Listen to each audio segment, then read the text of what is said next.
이 시간 자리에서 일어나셔서 하나님의 말씀을 함께 보시겠습니다. 창세기 1장 26절에서 28절까지 말씀을 함께 보시겠습니다. 우리 한 목소리로 같이 읽도록 하겠습니다.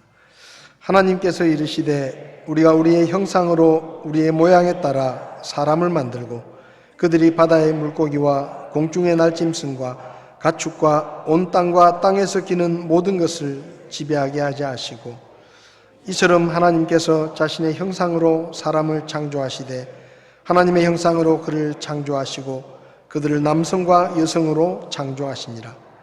하나님께서 그들에게 복을 주시고 하나님께서 그들에게 이르시되 다산하고 번성하여 땅을 채우라. 땅을 정복하라. 또 바다의 물고기와 공중의 날짐승과 땅 위에서 움직이는 모든 생물을 지배하라 하시니라. 아멘. 소신체로 잠깐 기도하겠습니다. 살아계셔서 우리에게 말씀하시는 하나님, 기록된 하나님의 말씀을 읽을 때마다 성령께서 우리에게 말씀을 깨닫게 하시고 그 말씀을 믿게 하시며 믿음으로 순종할 수 있도록 저희들을 도와주시기를 원합니다. 이 혼탁한 시대 가운데 우리가 하나님의 말씀에 더 귀를 기울이게 하시고 주의 말씀을 들음으로 하늘의 지혜를 배워서 이 땅에서 하나님의 자녀답게 살아갈 수 있도록 저희들을 도와주시옵소서. 이 시간 부족한 종을 주님께 맡깁니다.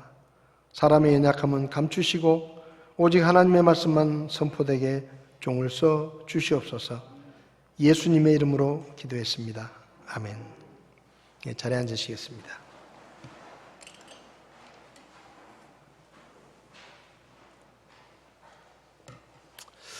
5월은 가정의 달입니다. 우리가 정한 것은 아니지만 그래도 1년에 5월 한 달을 가정의 달이라고 정해서 5월 달에는 어린이날도 있고 어버이날도 있고 또 부부의 날, 가정의 날 이런 많은 날들이 5월 달에 모여 있습니다. 그래서 오늘과 다음 주일 2시간에 걸쳐서 말씀 속에 행복한 가정의 길이 있다라는 제목으로 2주일 동안 말씀을 좀 나누려고 합니다. 오늘날 많은 사람들이 가정의 위기 시대라고 이야기를 합니다. 우리나라의 통계를 들여다보면 정말로 가정의 위기라는 것을 실감할 수 있습니다. 한국보건사회연구원에서 20세에서 49세에 결혼한 여성 11,161명을 대상으로 조사를 했는데 자녀를 낳을 계획이 있느냐 그렇게 조사를 했는데 84.8%가 자녀를 낳을 생각이 없다. 이런 결과가 나왔습니다. 자녀를 낳겠다라고 응답한 사람은 10.4%에 불과하다고 합니다. 한국여성정책연구원이 조사에 의하면 서울에 사는 미혼 여성들을 대상으로 결혼을 꼭 해야 된다고 생각하느냐라고 물으니까 결혼을 반드시 해야 된다라고 대답한 사람이 2.9%입니다. 꼭 해야 된다는.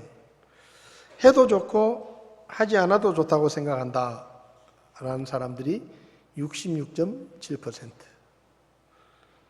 자녀를 낳을 생각도 없고 결혼할 생각도 없고 그러면 가정이 없어지는 거죠. 통계청의 통계에 따르면 지난해 이혼 건수가 10만 7천 건인데 작년에 비해서는 그 전년도에 비해서는 한 4% 줄었는데요. 코로나 때문에 줄었답니다. 근데 주목할 것은 이혼 연령이 남자는 49.4세 여자는 46세로 점점 이혼하는 연령이 늦어진다는 거죠. 10년 전과 비교하면 4.6세가 늦어졌다고 합니다. 20년 이상 살던 부부의 이혼이 37.2%로 가장 많았는데 전년도에 비해서 3.2% 증가했다고 합니다. 30년 이상 살아온 부부가 이혼하는 경우가 2016년에 1,800건이었는데 17년에 11,600건 2018년에 13,600건, 2019년에 15,000건, 2020년에 16,600건 가파르게 황혼 이혼이 증가하고 있다고 합니다.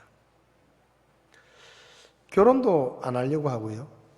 자녀도 낳지 않으려고 하고, 그나마 살던 부부들도 20년, 30년 살았던 부부들도 이혼율이 점점 높아지니까 한마디로 말하면 정말로 가정이 위기다라는 생각이 듭니다. 가족의 형태도 많이 바뀌었죠. 과거에는 3대가 한 집에서 모여 살던 친족 중심의 그런 가족이었는데 지금은 핵가족으로 전환이 됐고 핵가족을 뛰어넘어서 이제는 비혼으로 인한 1인 가족, 또 결혼은 하지 않고 동거를 하는 동거가족, 심지어는 동성끼리 사는 동성가족, 그리고 가족이 거추장스러우니까 그냥 마음 맞는 사람들끼리 같이 모여서 한 집에 사는 이런 공동체 가족, 이런 가족들도 많이 늘어나고, 또 할아버지나 할머니들이 자네들이 맡긴 손자, 손녀를 아예 맡아서 주말에 데려가는 것도 아니고 그냥 아예 육아를 책임지는 할머니, 할아버지들이 손자, 손녀를 돌보는 그런 가정들도 많이 늘어났습니다.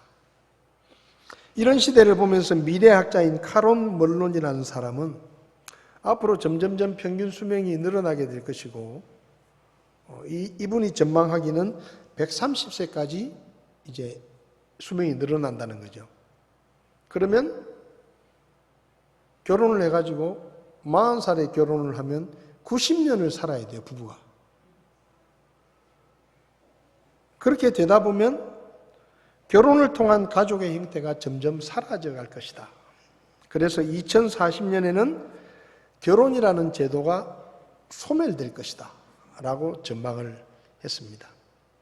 아이들은 공장 같은 데서 인공수정을 통해서 아이를 만들어내고, 결혼은 하기 싫고 아이들을 낳기도 싫으니까 그냥 둘이 만나서 아기가 필요한 사람들은 그냥 맞춰가지고 아이를 공장에서 맞춰서 키우는 이런 시대가 될 것이다. 이 2040년에 결혼제도가 없어질 거라는 거죠. 그러니까 혈연을 중심으로 한 가족제도가 사라지게 될 것이다 라고 전망을 했다고 합니다. 사실 하나님께서 사람들에게 가정을 주실 때는 가정을 통해서 행복을 누리고 쉼을 얻으라고 가정을 만들어 주셨는데, 오늘날 사실상 가정이나 가족은 우리도 모르게 부담스러운 그런 제도가 되었습니다. 명절 때만 되면 가족들을 만나는 것이 두렵고, 명절 때가 되면 뒤치다꺼리하고 음식하고 이런 것들 때문에 스트레스를 받고, 또 가족들이 멀리 떨어져 있다 보니까 자주 만나지도 못하고 거의 남처럼 되어버린 이런 시대를 지금 우리가 살고 있습니다. 그래서 오히려 가정이 사람을 피곤하게 만드니까 벗어나고 싶은, 이제는 좀 가정을 벗어나고 싶은, 그래서 어쩌면 황혼 이혼이 크게 증가하고 있는지도 모릅니다. 이제는 좀 이 가족이라는 테두리에서 벗어나서 자유롭게 좀 살고 싶다.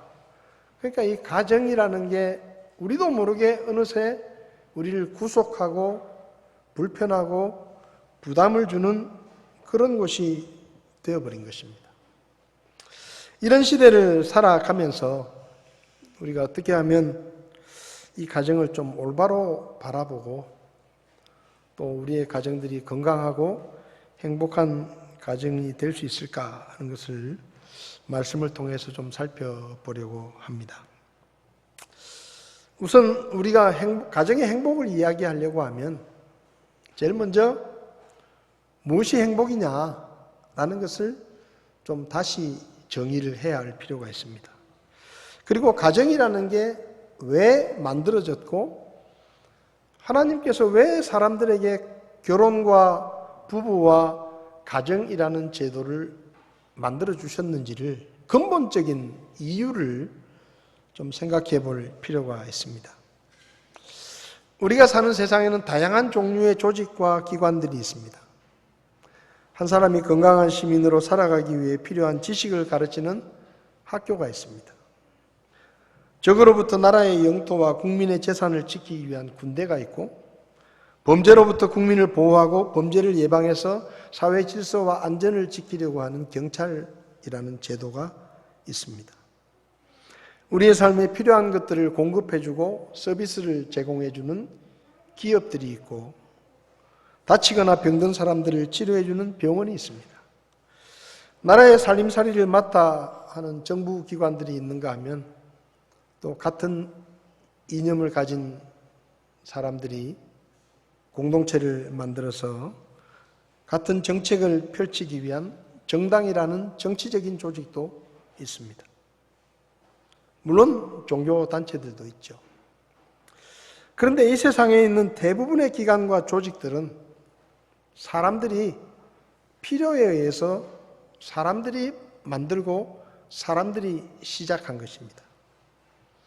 그런데 이 모든 기관의 가장 뿌리가 되는 가정이라는 이 조직은, 가정이라는 이 제도는 사람이 필요해서 사람이 만든 게 아니고 하나님이 이 천지 만물을 창조하실 때 그분의 창조 계획 속에 포함시키셔서 남자와 여자를 만드시고 두 사람을 결혼시켜서 부부로 짝지어 주셔서 최초의 가정과 최초의 부부가 시작된 그것을 우리는 성경을 통해서 잘 알 수 있습니다. 그러니까 다른 거는 전부 사람이 어떤 사람의 목적을 위해서 만든 것인데, 가정은 사람이 만든 게 아니고 하나님이 만들어 주셨는데, 그러면 왜 하나님께서 가정이라는 것을 사람에게 만들어 주셨느냐? 그 이유가 무엇이고 목적이 무엇이냐를 우리가 성경에서 찾아야 됩니다. 왜냐하면 사람이 만들었으면 사람에게서 그 답을 찾을 수 있는데, 이 가정과 결혼과 부부라는 이 가정의 공동체는 사람이 만든 게 아니고 하나님이 만들어서 사람에게 주신 거예요. 그러면 왜 하나님이 가정이라는 공동체를 만들어 주셨느냐 하는 것입니다. 첫 번째 이유는 온 가족이 서로 돕고 협력해서 하나님의 일을 이루게 하기 위해서입니다. 창세기 1장 26절과 27절을 보면 하나님께서 사람을 만드시는 내용이 나오는데, 우리가 읽은 본문에 보면 우리가 우리의 형상으로 우리의 모양에 따라 사람을 만들자. 그러니까 하나님께서 우리가 사람을 만들자라고 계획을 하셨다는 거죠. 그럼 그 사람을 만들 때 왜 사람을 만들자고 하셨느냐? 그들이 바다의 물고기와 공중의 날짐승과 가축과 온 땅과 땅에서 기는 모든 것을 지배하게 하자. 바꿔 말하면 하나님께서 사람을 만드신 이유는 다른 피조물들과 달리 하나님께서 만드신 그분의 피조물들을 관리하고 돌보는 일을 함께 하기 위해서 사람을 만드셨다라는 것입니다. 하나님이 왜 사람을 하나님의 형상으로 만드셨느냐? 하나님과 함께 그분의 일을 이루어가는 파트너로, 협력자로 사람을 만드셨기 때문에, 다른 피조물들은 그냥 예를 들면 땅은 모든 짐승을 내라 그러면 그냥 생겼어요. 그런데 사람을 만드실 때는 하나님의 형상을 따라 만드셨다는 거죠. 왜냐하면 하나님과 같이 하나님의 일에 동참할 수 있는 협력자로 사람을 특별히 만드셨기 때문입니다. 그리고 남자와 여자를 만드신 것도 역시 마찬가지로 하나님의 일을 함께하는 협력자로 세우기 위해서 만드셨다는 거죠. 그래서 사람에게는, 다른 동물들에게는 없는 영이라는 것이 있는데 왜 사람에게 영이 있느냐? 사람을 흙으로 만드시고 그 코에 하나님의 생명을 불어넣으셨다 그랬습니다. 아까 말씀드렸지만 사람은 왜 만들어지게 되었는가 하면 하나님과 같이 그분의 일을 함께 하기 위해서 만드셨는데, 그러려고 하면 하나님과 소통이 돼야 돼요. 소통이. 그냥 다른 동물들은 하나님의 일을 같이 하는 게 아니고 그냥 존재하기만 하면 되니까 그냥 살아만 있으면 되는 거예요. 근데 사람은 하나님과 소통을 하면서 하나님의 일을 하나님께로부터 의견을 듣기도 하고 내 생각을 이야기하기도 하고 서로 교통하고 뭔가 의사소통이 돼야 되는데, 그래야 하나님의 일을 함께 할 거 아닙니까? 그러니까 사람에게는 하나님의 영을 나누어 주셔서 하나님과 소통이 되도록 하나님의 영을 나누어 주셔서 영적인 존재로 만드신 것입니다. 창세기 2장 7절에 그래서 그의 콧구멍에 하나님의 생명의 숨을 불어넣었을 때 비로소 살아있는 사람이 됐다. 그렇게 말씀하십니다. 남자를 먼저 만드셨어요. 남자는 흙으로 만드시고 하나님의 영을 불어넣으셔서 최초의 남자인 아담이 만들어진 것이죠. 근데 다른 동물들은 다 짝이 있는데 아담은 짝이 없었습니다. 그래서 하나님께서 아담을 위해서 짝을 만들어 주시려고 아담을 잠들게 하시고 갈빗대를 하나 빼서 그 갈빗대로 여자를 만드시고 그 여자를 아담에게 데리고 오셔서 너희 둘이 결혼해라 해서 두 사람을 짝지어 주신 것이 최초의 부부이고 최초의 가정입니다. 창세기 2장 18절을 보면 주 하나님께서 이르시되 남자가 홀로 있는 것이 좋지 못하니 내가 그를 위하여 합당한 조력자를 만들리라 라고 말씀합니다. 여기서 조력자라고 번역된 에제르 네게브라는 히브리어가 쓰였는데 돕는 배필이라는 뜻인데요. 돕는 사람. 근데 이 단어는 협력자라는 뜻입니다. 협력자. 보통 우리가 조력자라고 하면 예를 들면 목사가 있고 목사를 도와서 사역하는 부목사나 전도사님들을 조력자라고 말합니다. 우리가 보통 그렇게 표현을 해요. 그러니까 이 조력자라는 말은 경험과 실력이 좀 부족해서 다른 사람의 일을 도와주는 보조적인 역할을 하는 이런 사람을 우리가 조력자라고 부릅니다. 근데 여기 말하는 에제르 네게브라는 이 히브리어 단어는 그런 뜻이 아니에요. 동등하게 서로 협력하는 존재를 이야기하는 겁니다. 어떤 분들은 이 말씀을 근거로 남자가 주인공이고 여자는 남자를 돕는 조력자라 이렇게 생각합니다. 그래서 남자가 좀 여자보다 좀 우월하다 이렇게 생각을 하는데, 여기 조력자라는 말은 여자의 역할을 이야기하는 것이지 남자가 여자보다 더 낫고 남자가 여자보다 더 우월하다 그런 뜻이 아닙니다. 남자의 역할이 있고 여자의 역할을 이야기할 때 여자의 역할이 협력자라는 의미입니다. 하나님께서 여자를 만들어서 아담에게 이끌어 두 사람을 결혼시켜서 부부로 짝지어 주셨는데 그 가정을 이루게 하신 이유가 뭐냐? 두 사람이 협력해서 하나님의 일을 이루게 하기 위해서입니다. 그러니까 가정은 하나님께서 의도하신 가정은 온 가족들이 힘을 합하고 협력을 해서 뭘 하느냐? 하나님이 기뻐하시는 일을 하는 것이 하나님이 의도하신 가정의 본래의 모습입니다. 그래서 우리는 무엇보다 가정을 생각할 때 우리 가정을 통해서 하나님께서 이루시기 원하시는 일이 무엇일까를 생각하고 우리의 가정이 하나님께 쓰임받는 가정이 될 수 있도록 모든 가족들이 그 일에는 한 마음이 돼야 합니다.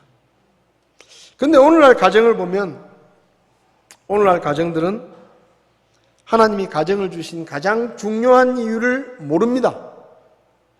모르니까 어떻게 하느냐? 하나님의 일에는 관심이 없어요. 하나님이 가정을 만들어 주신 것은 하나님의 일을 온 가족들이 협력을 해가지고 하나님의 일을 잘 하게 하기 위해서 가정을 만들어 주셨는데, 오늘날 가정들은 하나님이 그런 목적을 가지고 가정을 만들어 주셨다는 것을 모르기 때문에 하나님의 일에는 관심이 없습니다. 그럼 뭐에 관심이 있느냐? 세상에서 잘 먹고 잘 사는 데 관심이 많죠. 그래서 결혼할 배우자를 선택할 때도 누구와 결혼을 하면 내가 하나님 앞에 더 멋지게 쓰임받을 수 있을까? 내가 하나님 앞에 쓰임받는 가정을 이룰 수 있을까를 생각하는 게 아니라 누구하고 결혼을 해야 더 잘 먹을 수 있을까? 더 잘 살 수 있을까? 더 편하게 살 수 있을까? 더 좋은 집에서 살 수 있을까를 생각하면서 짝을 찾습니다. 남편이나 아내를 바라볼 때도 내가 하나님을 섬기는데 내 아내와 내 남편이 어떤 도움을 줄 수 있을까를 생각하기보다 내가 잘 먹고 잘 살고 인생을 편하게 사는데 내 남편이 얼마나 도와줄 수 있을까? 내 아내가 얼마나 도움을 줄 수 있을까를 생각합니다. 자녀들이 부모를 바라볼 때도 그들의 부모들이 가정을 통해서 어떻게 하나님을 섬기고 어떻게 하나님을 사랑하고 하나님의 교회에서 어떻게 하나님께 쓰임받는지를 바라보는 게 아니라 부모가 얼마나 능력이 있고 돈을 잘 버는지, 내가 원하는 것을 얼마나 채워줄 수 있는지, 얼마나 나를 뒷바라지 해줄 수 있는지, 또 떠나실 때가 되면 얼마나 많은 유산을 나에게 물려줄 수 있는지를 더 중요하게 생각합니다. 부모가 자식을 바라볼 때도 자녀들이 얼마나 그들에게 주신 달란트를 따라서 하나님을 잘 믿고 하나님을 잘 섬기고 하나님의 교회에서 유익하게 쓰임을 받느냐 하는 것보다 공부를 얼마나 잘하는지, 학교 성적은 어떤지, 어떤 대학에 갈 건지, 어떤 직업을 가질 것인지, 누구와 결혼을 하게 되고 얼마나 잘 살 것인지를 더 중요하게 생각합니다. 그러니까 어떻게 되는지 아세요? 우리가 생각하는 행복이라는 것이 돈에서 오는 것으로 착각을 하는 거예요. 돈에서 오는 것으로 착각을 하는 겁니다.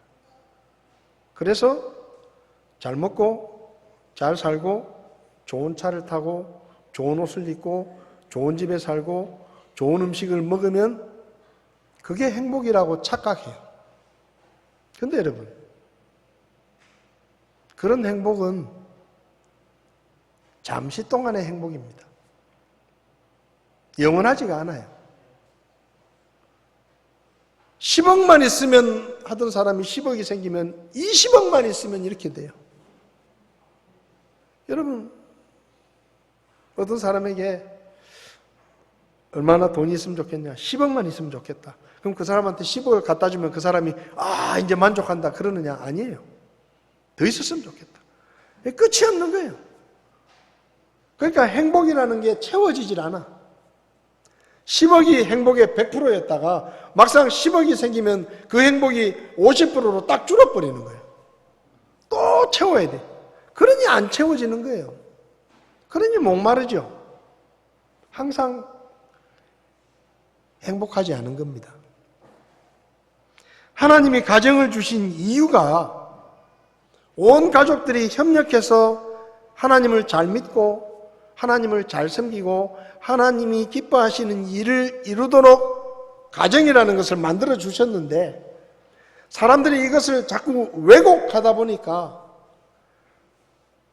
가정의 목표가 달라져 버리고 행복의 근원이, 이유가 달라져 버리는 것입니다.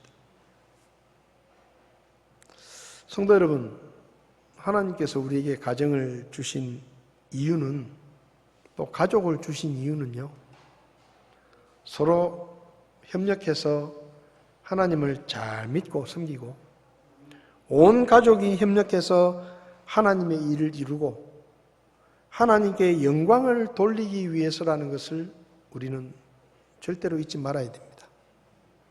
돈 잘 벌고 잘 먹고 잘 살고 이 세상에서 떵떵거리고 그렇게 하라고 가정을 주신 게 아니에요. 온 가족이 하나님을 믿고 믿음 안에서 협력해서 힘을 합해서 하나님께 쓰임받는 가정이 진짜로 하나님께서 계획하신 가정의 모습이라는 것입니다. 우리의 가정들이 우리를 통해서 하나님께서 이루시고자 하시는 일이 무엇인지에 관심을 두고, 그리고 온 가족들이 우리가 어떻게 하면 하나님 앞에 더 쓰임을 받고 어떻게 하면 하나님을 기쁘시게 할 수 있는 그런 가정을 세울 수 있겠느냐에 관심을 두고 협력하고 지혜를 모을 때 비로소 세상이 주는 행복이 아니라 하나님으로부터 오는 참된 기쁨과 참된 행복이 우리 가정에 이루어지게 되는 것입니다. 우리의 가정이 세상이 주는 것들 때문에 행복한 가정이 아니라 하나님 때문에 행복한 가정이 되어야 됩니다. 뭐가 있어서 행복한 것이 아니라 비록 부족하더라도 하나님이 계시기 때문에 행복해야 되는 거예요. 여러분, 우리가 구원받았잖아요. 우리가 구원받았다는 것이 우리 행복의 이유가 되어야 됩니다. 우리 행복의 이유가 되어야 돼요. 내가 영원한 멸망의 형벌에서 구원을 받았다. 그거 사람의 생각으로 보면 그거 이 세상에서는 별로 행복의 이유가 아니에요. 왜? 표가 안 나잖아요. 표가. 구원받은 사람이나 안 받은 사람이나 뭐가 다릅니까? 오늘의 현실은 하나도 안 달라요. 똑같아. 그러니까 우리가 잘못하면은 우리도 내가 구원받았다는 사실이 우리에게 행복의 이유여야 한다는 것을 놓쳐버리기가 쉽습니다. 근데 여러분, 우리가 뭐 때문에 행복합니까?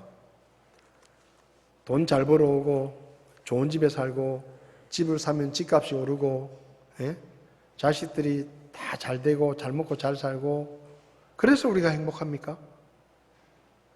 우리는 하나님 때문에 행복한 거예요. 그게 우리의 행복의 뿌리입니다. 복의 근원이 바로 하나님이십니다. 근데 심지어 믿음을 가진 사람들도 그 생각을 자꾸 빼앗기는 거예요. 왜? 그저 돈. 세상적인 것들을 자꾸 추구하는 거예요. 그래서 우리의 가정이 어떤 행복을 추구해야 되느냐? 세상이 주는 행복이 아니라 하나님으로부터 오는 기쁨과 하나님으로부터 오는 참된 행복, 그 행복은 영원한 행복입니다. 그 행복을 추구하는 가정이 되어야 되는 거예요. 그래서 우리들의 가정이 어떻게 하면 하나님을 잘 믿고 하나님께 유익한, 하나님께 영광을 돌리는 가정이 되겠느냐?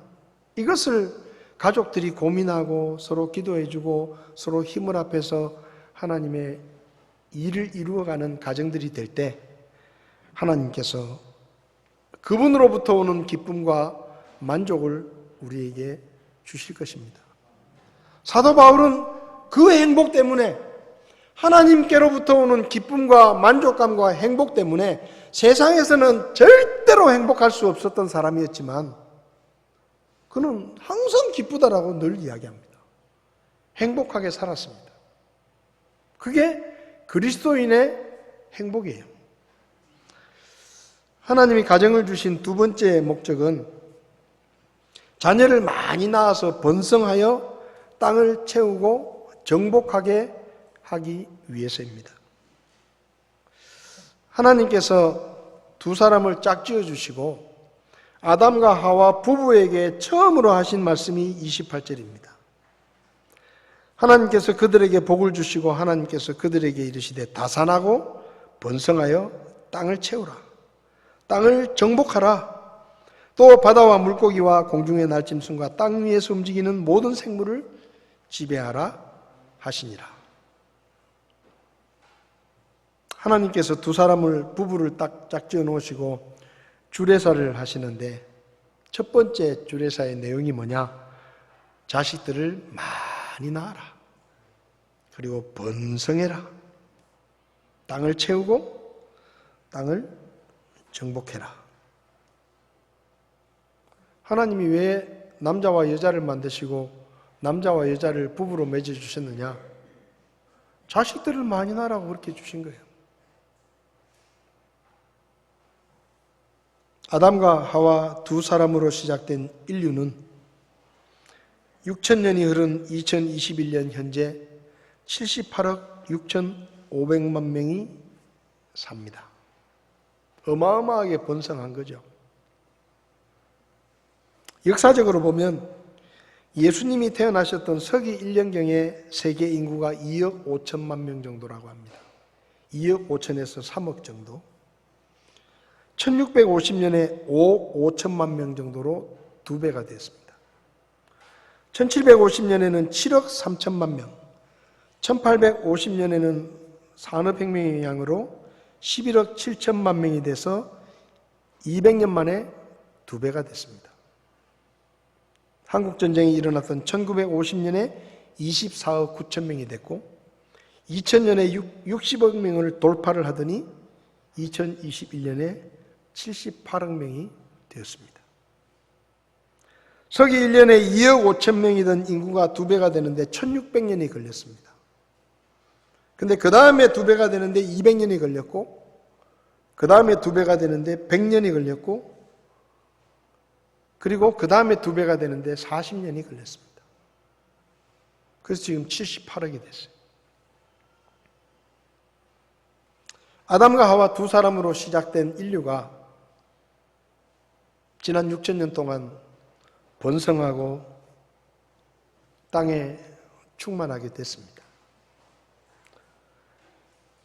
하나님께서 땅을 채우고 땅을 정복하라고 하셨습니다.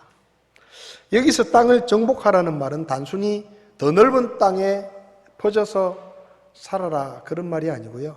그런 말도 포함이 되지만 땅을 정복하라는 말은 믿음을 가진 사람들이 이 세상을 주도해야 된다라는 의미이기도 합니다. 이 세상을 불신앙의 세력들에게 빼앗기면 안 된다. 이 세상을 믿음의 자녀들이 주도권을 가지고 영향을 끼치고 그렇게 세상을 주도해야 된다라고 하신 말씀이라고도 볼 수 있습니다. 지금까지 인류 역사를 보면 기독교가 세계를 주도해 왔다고 할 수 있습니다. 물론 종교 인구 조사를 할 때 로마 캐톨릭까지 기독교에 포함을 시키기 때문에 그렇지만 어쨌든 전 세계적으로 기독교 인구로 분류되는 사람들이 지금까지는 제일 많았습니다. 근데 앞으로는 달라질 것 같습니다. 기독교를 기반으로 했던 유럽의 선진국들이 중세시대 사회 전체를 이끌어왔고 1776년에 7월 4일 날 미국이라는 나라가 세워지면서 미국이 기독교적인 가치관을 가진 나라가 지금까지 세계를 주도해 왔다고 볼 수 있습니다. 그런데 앞으로 기독교가 주도권을 잃어버릴 가능성이 매우 큽니다. 세계 인구 현황을 보면 기독교를 기반으로 한 서구 선진국들의 출산율은 급격하게 떨어지고 있는데 반해서 이슬람교를 기반으로 하고 있는 나라들의 출산율은 어마어마하게 높습니다. 20세기가 시작될 때 이슬람 인구는 기독교의 3분의 1밖에 되지 않았습니다. 1970년대까지만 해도 절반밖에 되지 않았습니다. 그런데 2020년 세계 종교 인구 통계를 보면 기독교 인구는 33.3%예요. 1970년에 비해서 0.1% 늘어났습니다. 그런데 이슬람 인구는 23.9%가 됐는데 1970년에 비교하면 8.3%가 늘었습니다. 미국의 퓨 리서치 센터라는 곳에서 미래를 전망하기를 2050년이 되면 기독교 인구와 로마 캐톨릭을 포함한 인구입니다. 기독교 인구와 이슬람 인구가 같아질 것이다. 그리고 그 이후에는 역전이 일어나서 기독교 인구는 줄어들고 이슬람 인구는 더 늘어나게 될 것이다. 혹시 여러분이 제가 오늘 영상을 보여드리려다가 잊어버렸는데 유튜브에 가시면 세계 종교 인구가 어떻게 변화됐는지를 영상으로 보여주는데요. 무섭습니다. 이슬람이 저 밑에 있다가요. 점점 늘어나가지고 1980년대 이후부터는 이슬람이 쭉 늘어나면서 로마 캐톨릭이 제일 많았는데 지금은 로마 캐톨릭을 제쳤습니다. 그리고 개신교를 따로 분류하는데 개신교를 제친 것은 옛날이고 로마 캐톨릭을 제쳤고요. 힌두교가 로마 캐톨릭을 제쳤습니다. 그래서 지금은 세계 인구 중에 제일 기독교는 로마 캐톨릭과 개신교회를 합치니까 그 정도 되는 것이지 단일로 따지면 이슬람이 1등, 힌두교가 2등, 3등이 로마 캐톨릭입니다. 개신교는 8등쯤 됩니다. 이게 뭘 말하는지 아세요?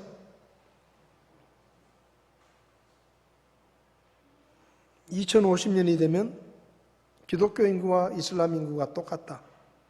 그 뒤로 이슬람이 주도할 것이다 라는 이야기입니다. 기독교가 역사의 주도권을 빼앗길 것이라는 예측입니다. 한국보건사회연구원에서 아까 보여드렸지만 자녀를 낳지 않으려고 하는 사람들이 84%가 넘어요. 그 왜 안 낳느냐 물어보니까 우리 애가 태어나면 행복하게 살기 힘들 것 같아서. 지금 이 시대가 행복하게 살 수 없는 상황이기 때문에 라고 말한 사람이 25.3%입니다. 애가 생기면 경제적인 부담을 해야 되니까 우리가 힘들어지니까 경제적인 여유를 즐기기 위해서 애를 안 낳겠다. 24%예요. 애가 있으면 마음대로 외출도 못하고 거추장스럽다. 인생을 즐기는 게 어렵다. 그게 16.2%, 부부만의 생활을 추구하고 싶어서가 15.6%, 경제적으로 자녀 양육이 곤란해서가 11.3%입니다. 아이를 낳지 않겠다는 이유가 뭐죠? 우리 인생을 자식들 때문에 손해보고 싶지 않다는 거예요. 즐기고 싶다는 것입니다. 경제적으로 넉넉하게 살고 싶다는 거예요. 부부만의 인생을 즐기고 경제적인 부담과 육아의 부담을 감당하지 않겠다고 아이를 낳지 않겠다는 겁니다. 1995년까지만 해도 우리나라 전국에 있는 전봇대라는 전봇대에는 덮어놓고 낳다보면 거짓골을 못 면한다. 딸아들 구별 말고 둘만 낳아 잘 기르자. 이런 표어들이 가는 곳마다 붙어 있었습니다. 1995년까지요. 식당에 가면 둘만 낳아 잘 기르자. 덮어놓고 낳다 보면 거짓골을 못 면한다. 그렇게 표를 붙여놨어요. 학교고 뭐 관공서고 식당이고 길거리 전봇대마다 TV에서 매일 나오는 게 딸아들 구별 말고 둘만 낳아 잘 기르자. 그랬습니다. 근데 지난 15년간 출산율을 높여보겠다고 나라에서 쓴 돈이 225조입니다. 지난 15년간 225조라는 어마어마한 돈을 갖다 부었는데 우리나라 출산율은 세계 꼴찌입니다. 근데요, 더 걱정되는 게 뭔지 아세요? 이런 경향이 교회 밖에서만 일어나고 있는 게 아니라 교회 안에서도 일어나고 있다는 겁니다. 교회 청년층이 줄어들다 보니까 믿는 배우자를 찾는 게 어려워서 결혼이 늦어지거나 결혼하지 못한 청년들이 많이 있습니다. 또 이 시대의 흐름에 영향을 받아서 결혼을 기피하는 청년들도 교회 안에 많이 있습니다. 결혼을 했더라도 세상 사람들처럼 야, 우리끼리 그냥 인생을 즐기고 우리끼리 그냥 재미나게 살자, 여행 다니고 뭐 자식 낳아봤자 골치 아프고 불편하니까 키워줄 사람도 없고, 그래서 교회 안에도 자녀를 낳지 않으려는 부부들이 점점 늘어나고 있습니다. 이게 뭔지 아세요? 하나님의 목적에 대한 불순종입니다. 다산하고 번성하여 땅을 채우고 땅을 정복하라. 무슬림들은, 이슬람 사람들은 합법적으로 아내를 4명까지 둘 수 있습니다. 이게 뭔지 아세요? 애를 많이 낳으라는 거예요. 이란의 한 신문에 78명의 자녀를 둔 노인의 이야기가 소개된 적이 있습니다. 78명을 낳았어요, 이 노인이. 아내 4명을 두고, 물론 아내를 계속 바꿔가면서. 그래서 이 노인한테 물었어요. 앞으로 목표가 뭡니까? 그러니까 100명은 채워야죠. 애를 100명은 낳겠다는 거예요. 그래서 물었어요. 아니, 애를 그렇게 많이 낳으면 어떻게 먹여 살릴 거냐? 이 사람이 이렇게 대답을 했대요. 내가 양을 키우는데 내가 애를 낳는 속도보다 양이 새끼를 낳는 속도가 더 빠릅니다. 이해됐어요? 내가 애를 낳는 속도보다 양이 새끼를 낳는 속도가 더 빠르기 때문에 애들 먹이는 거 나 걱정 안 합니다. 대단한 믿음이죠. 오늘날 교회 안에 그런 믿음을 가진 성도들이 있습니까? 청년 부부들에게 묻습니다. 애 몇 명 낳을 거냐? 하나 정도만 낳을. 좀 더 낳아야지. 먹고 살기 힘들고 애 키우려면 힘들어요. 여러분, 우리가 지금 속고 있습니다. 우리가 다산하고 번성하라는 것은 하나님의 명령이에요. 그러면 우리가 애를 많이 낳는 건 뭡니까? 하나님의 명령에 순종하는 거예요. 그러면 하나님이 어떻게 하시겠어요? 하나님의 말씀에 순종하는데 그 자식들을 굶어 죽게 만들겠어요? 우리가 속고 있는 거예요. 애는 우리가 키우는 게 아니에요. 하나님이 키워주시는 겁니다. 목사가 세상 물정을 모르고 저런 설교를 하냐 이렇게 생각할지 모르지만 사실이에요. 지금 애 셋 낳으면요, 셋째는 대학 등록금 다 공짜입니다. 지금 초등학교, 중학교, 고등학교까지 무상교육입니다. 나라에서 혜택을 얼마나 많이 주고 있습니까? 얼마나 애 낳기 좋은 시대입니까? 진짜예요. 애 낳으면 돈 줘요. 나라에서. 옛날에 그런 거 없었어요. 지금 애 낳기 좋은 시대예요. 대학 가는 거요? 걱정할 필요 없어요. 우리 애들이 클 때쯤 되면 다 대학에 가요. 대학이 남아. 집도 걱정할 필요 없어요. 지금 우리가 애를 낳아가지고 얘가 20살 될 때 되면 집이 남아. 정말이에요. 제가 장담합니다. 그거는. 장담할 수 있어요. 집이 남아돌 거예요. 홍콩 같은 데 가면 27층짜리 아파트 두세 동이 통째로 비어 있습니다.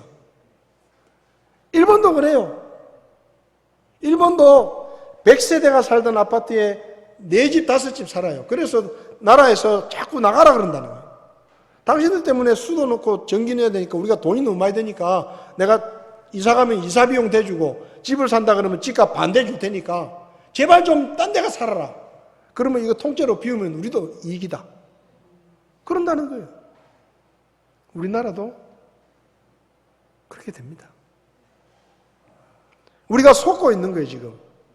너무 애를 키우기 힘드니까 애를 안 낳는 게 상책이다. 그 가치관이 교회도 들어온 거예요. 구원받은 가정에서 자녀를 낳지 않으면 어떻게 됩니까? 이슬람은 계속 애를 낳고 나중에 우리 자녀들은요, 이슬람 애들한테 치여서 살지 몰라요. 주도권을 뺏기게 될 겁니다. 그러면 교회 가려고 하면 순교를 각오하고 교회를 가야 될지도 몰라요. 지금까지 우리는 그래도 그나마 기독교가 전 세계를 주도하는 시대에 살았습니다. 근데요, 선진국들이 애를 낳지 않으면서 점점점 기독교가 약화되고 있습니다.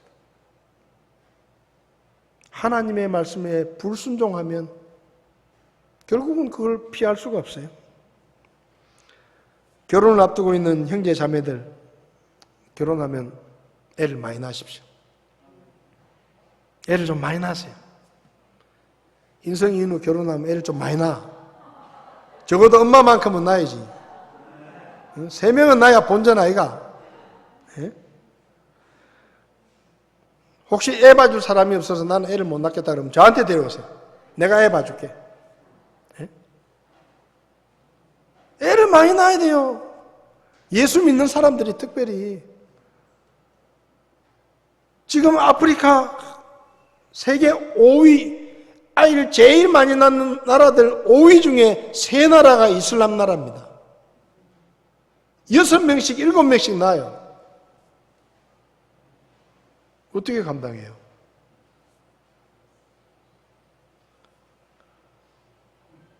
하나님께서 가정을 주신 이유는 부부끼리 재미나게 살고 해외여행 다니고 잘 먹고 잘 살라고 그렇게 하신 게 아니에요. 자식을 낳아서 대를 잇고 번성하고, 그래서 믿음의 사람들이 세계를 주도하고 세상에 영향을 끼치고 그렇게 하라고 가정을 주셨는데, 지금까지는 그래도 그나마 기독교 가치관이 세계를 어쨌든 주도했는데, 이제 우리가 자녀들을 안 낳으면 뺏깁니다. 이슬람 사람들이 전 세계를 지금 목표로 계속해서 아이들을 낳고 있습니다. 이슬람에게 주도권을 뺏기면요, 죽느냐 사느냐의 문제예요.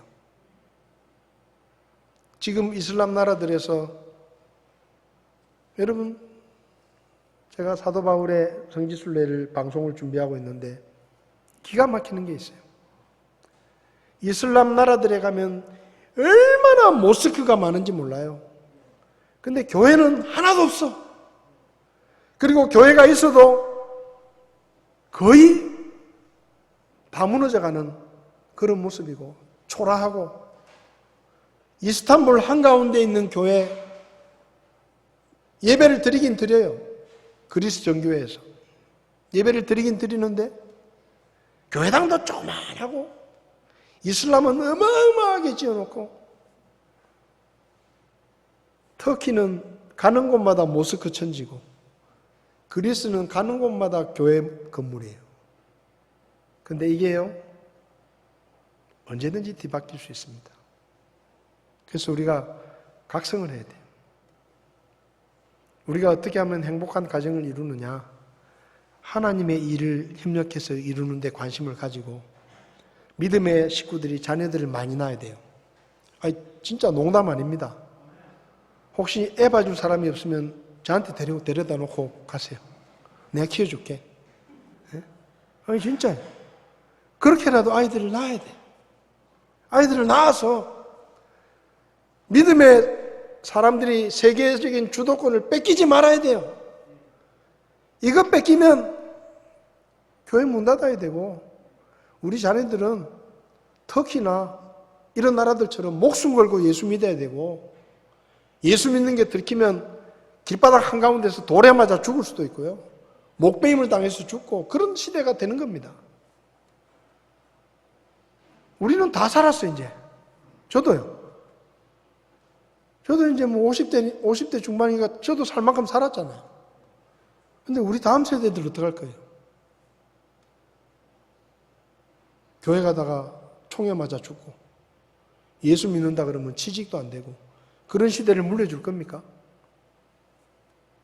하나님께서 가정을 주신 이유가 자녀를 많이 낳고 믿음의 자녀들이 더 늘어나서 세계의 주도권을 가지고 세계를 이끌어갈 수 있는 그런 일을 하라고 가정을 만들어 주셨는데 예수 믿는 사람들도 그냥 돈이나 잘 벌고 잘 먹고 잘 쓰고 해외여행 다니고 놀러 다닌다고 애를 안 낳고 그렇게 해보세요. 어떻게 되는가? 저는 무서워요. 겁납니다. 그런 세상이. 터키라는 나라가 우리나라에 들어올 수도 있어요. 모릅니다. 아무도 모르는 거예요. 터키에는 지금도 예수 믿으면 사형을 당하기도 하고 붙잡혀 가서 죽습니다.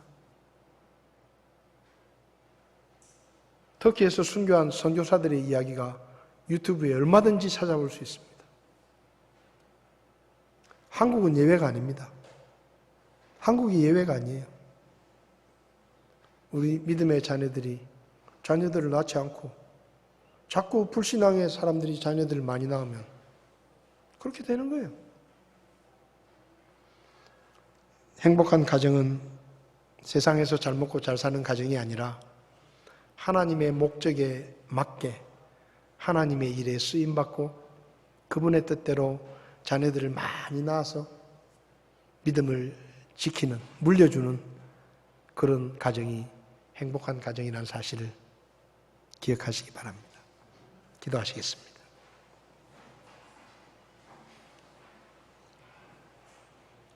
다 눈을 감으십시오.